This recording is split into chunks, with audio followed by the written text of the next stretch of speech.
دس از زید. زید ایک Instagram user ہے اور پروفائل کے لیے تھوڑا سا بتا دیں کہ زید کا کوئی دوست نہیں ہے. زید سارا دن گھر میں رہتا ہے, بورنگ لائف رائٹ. مگر یہاں پہ ایک ٹوسٹ ہے جو زید کی زندگی کو انٹرسٹنگ بناتا ہے. زید کے کچھ اوپینینز ہیں ٹک ٹاک اور انسٹاگرام انفلوئنسرز کے بارے میں اور ان کی ویڈیوز کے بارے میں. زید کو یہ انفلوئنسرز کرنج لگتے ہیں اور اس کی وجہ زید کے لیے یہ ہے کہ یہ اٹینشن سیکر ہیں, شوقے ہیں. زید اللہ کا شکر ادا کرتا ہے کہ وہ ان جیسا نہیں ہے. ایون اگر وہ کرنج ہے تو ایٹ لیسٹ وہ اٹینشن سیکر تو نہیں ہے. اور اسی طرح کی کچھ اور اوپینینز مل کر زید کو ایک ذات ہونے کا, ایک شناخت کا آئیڈیا دیتے ہیں.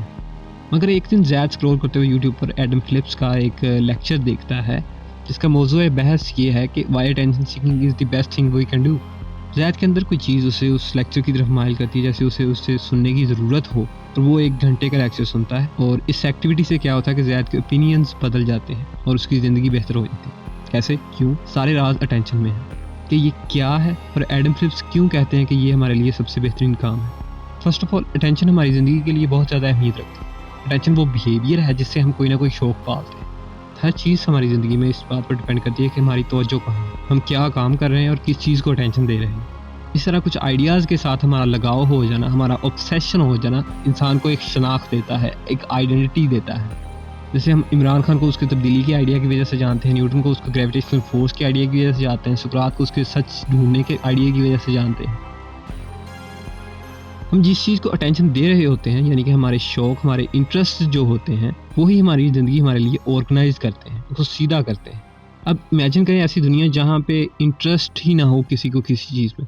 ایسے انسان کو جس سے کسی چیز میں انٹرسٹ نہ ہو, جس کا کوئی شوق نہ ہو, جس سے کوئی چیز اچھی نہ لگتی ہو, جس کا کسی چیز میں بھی دل نہ لگتا ہو. آئی تھنک ہمارے پاس اس حالت کے لیے ایک لفظ ہے, it's called depression. So Adam کے مطابق ہمیں بلی نہیں کرنا چاہیے لوگوں کو جب وہ اٹینشن سیکھ کر رہے ہیں. انٹرسٹ بہت کمپلیکس چیز ہے. ہم ماں کے پیٹ سے نہیں سیکھ کر آتے کہ ہمارا انٹرسٹ کیا ہے, ہمارا شوق کیا ہے. جب کوئی انسان اپنی طرف توجہ دلوا رہا ہوتا ہے, لوگوں کی اٹینشن سیکنگ بیہیویئر شو کر رہا ہوتا ہے, تو وہ ایکچولی کوشش کر رہا ہوتا ہے کہ اسے پتہ چل سکے کہ اس کا انٹرسٹ کیا ہے. وہ کسی چیز میں انٹرسٹ شو کرے گا, لوگ بھی اس چیز میں انٹرسٹ شو کریں گے, اور اس سے اسے ایک سارٹ آف اوتھینٹسٹی ملے گی کہ یہ کام جو کر رہا ہے وہ ٹھیک ہے. اٹینشن سیکھ کرنا اس طرح ایک میل جول بڑھانے کا طریقہ ہے, ایک سوشیبلٹی کا طریقہ ہے. یہاں کتاب میں ہمیں وہ آئیکونک لائنز ملتی ہیں جس سے زید انسپائر ہوا تھا. Attention seeking is one of the best thing we do even when we have the worst ways of doing it. In its familiar sense, it is a way of wanting something without always knowing what that is. And it is by the same token a form of sociability, an appeal to others to help us with our wanting. یہ تھی کچھ بات attention کے حوالے سے. اب ہم اپنے شوق کے حوالے سے کچھ بات کر لیتے ہیں. ہمارے شوق, جن چیزوں کو ہم اٹینشن دیتے ہیں, وہ 2 حصوں میں بٹی ہوتی ہیں. ایک جس میں ہمیں پتہ ہوتا ہے کہ ہماری دلچسپی کس چیز میں ہے, یعنی کہ ہم ماں باپ کے فرمانبردار کس لیے ہیں, ہم کسی اتھارٹی کو اگر اوبے کر رہے ہیں تو کیوں کر رہے ہیں, ہم گورنمنٹ کی اگر بات مان رہے ہیں تو کیوں مان رہے ہیں. ایسے انٹرسٹ کو ہم آفیشیل کریوسٹی کہتے ہیں کہ ہمارا جو تجسس آفیشیل ہوتا ہے, سب کو پتہ ہوتا ہے کہ ہمارا کس چیز میں تجسس ہے. ایک وہ انٹرسٹ ہوتے ہیں جس میں انسان کو پتہ نہیں ہوتا کہ وہ اگر کسی چیز کو اٹینشن دے رہا ہے تو وہ کیوں دے رہا ہے, کوئی اگر اس کا انٹرسٹ ہے تو وہ کیوں ہے.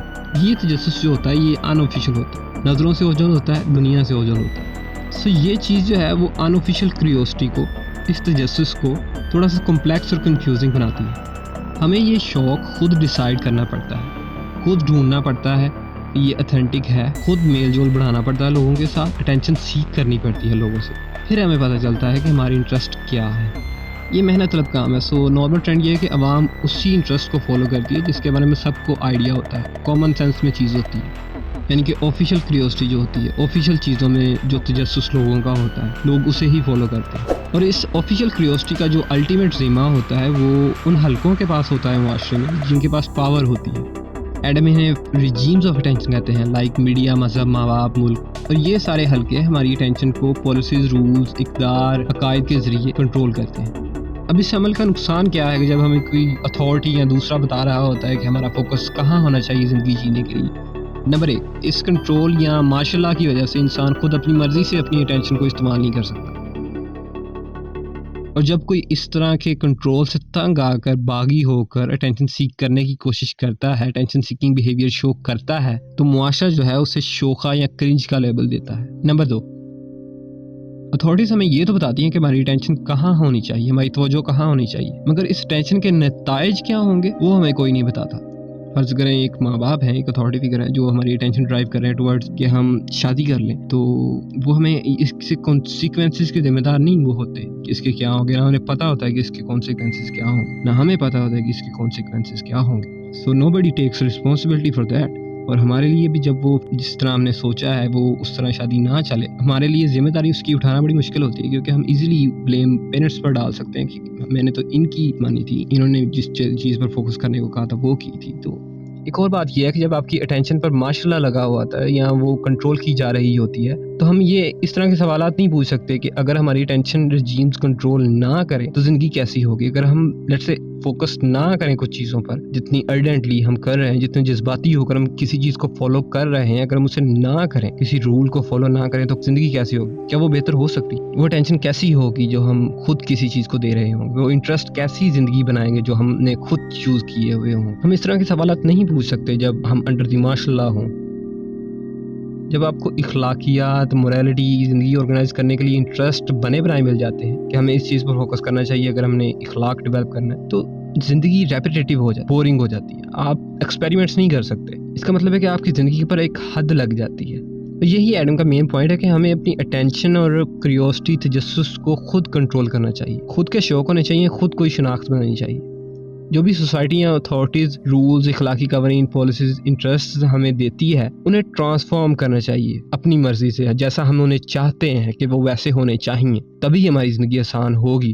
وہ اس کی مثال ایک بچے سے دیتے ہیں کہ وہ کس طرح اپنے اندر مورل کیپیسٹی بلڈ کرتا ہے، اپنا اخلاق بلڈ کرتا ہے، اور اس پر ساری زندگی کے لیے عمل پیرا ہو سکتا ہے. اس کے لیے بجائے کہ باپ بچے کے سامنے صرف کھلونے چھوڑ دے جس سے وہ کھیلتا رہے، باپ کو چاہیے کہ اس کے سامنے کافی سارے مورل کوڈز، ایتھکس بھی رکھ دے، مختلف اخلاق بھی رکھتے، مختلف تہذیبیں بھی رکھتے، اور بچہ ان میں سے اپنی مرضی کے مطابق جو مورل کوڈ، جو اخلاقیات اس کی توجہ حاصل کریں، اس کی اٹینشن حاصل کریں، وہ اس کی پیروی کرے، اپنی اٹینشن کے مطابق مورل کوڈز کی پیروی کرے.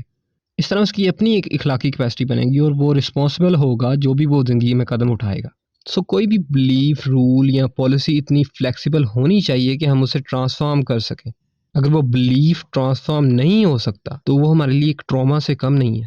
ایڈم کتاب میں سے اس خوبصورتی سے بیان کرتے ہیں کہ if trauma is untransformable experience, then any moral belief or indeed theory, psychoanalytic or otherwise, that is simply abided by rather than personally transformed is akin to a trauma.